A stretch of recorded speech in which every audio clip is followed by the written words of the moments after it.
એટલે પછી આ ડીઓ સાહેબ જેવા ને એક કોઈક ઇન્સ્પેક્ટર એજ્યુકેશનના આવ્યા અને જેમ તમારે ઇન્સ્પેક્શન આવે ને એવી રીતે ઇન્સ્પેક્શન આવ્યું.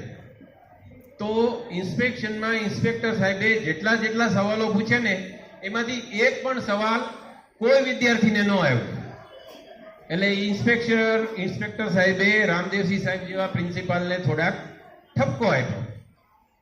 એટલે પછી એવું થયું કે હાડું આવું કેમ? એટલે ઓલો જે 12 ઓલો હતો જે ઢોર ચાળતો હતો એ છોકરાએ કીધું કે આ પ્રશ્નના બધા જવાબ હું આપીશ. એણે એ પ્રશ્નના બધા જવાબ આપ્યા છે. એટલે આવા જાડેજા સાહેબ જેવા ને દયા સાહેબ જેવા કોઈક એવા ઇન્સ્પેક્ટર હશે એટલે એને બોલાવ્યું કે ભાઈ આ કોણ છે? તો કે આ ખેડૂતનો દીકરો ઢોર ચારે છે. તો કે એને કેમ આ બધા સવાલના જવાબ આવ્યા? એટલે એને કીધું કે હું ઢોર ચારતો આજે શિક્ષકો ભણાવતા હતા ને સાંભળતો હતો. હિમંતસિંહ સાહેબે કીધું ને હું એમાંનો એક છું.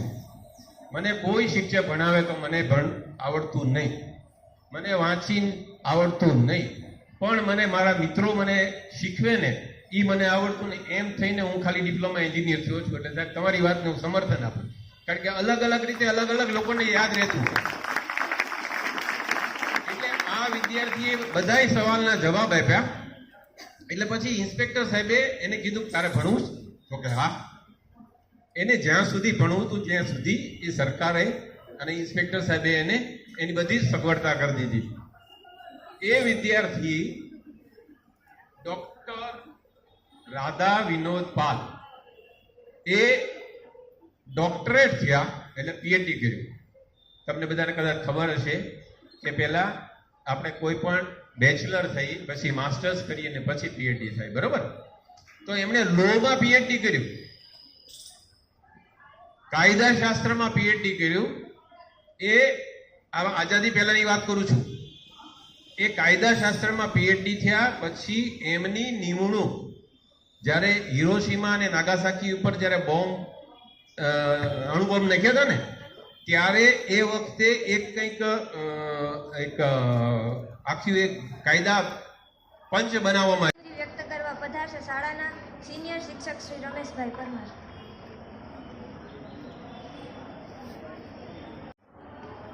પ્રોગ્રામ વિજ્ઞાન મેળામાં ઉપસ્થિત આપ સર્વેનું હાર્દિક સ્વાગત થઈ ગયા બાદ અંતે આપ ઘણા બધા મશગુલ કાર્યક્રમમાં હશો અને તેમ છતાં અમારી આ શાળાની અંદર પધાર્યા છો.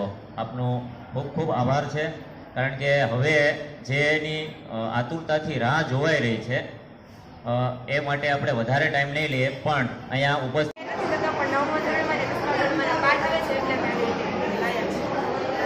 બોલો.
વાહન આવતું હોય સામે વાહન આવતું હોય ત્યારે સ્કૂલોથી એટલે એક્સિડન્ટ થઈ જાય.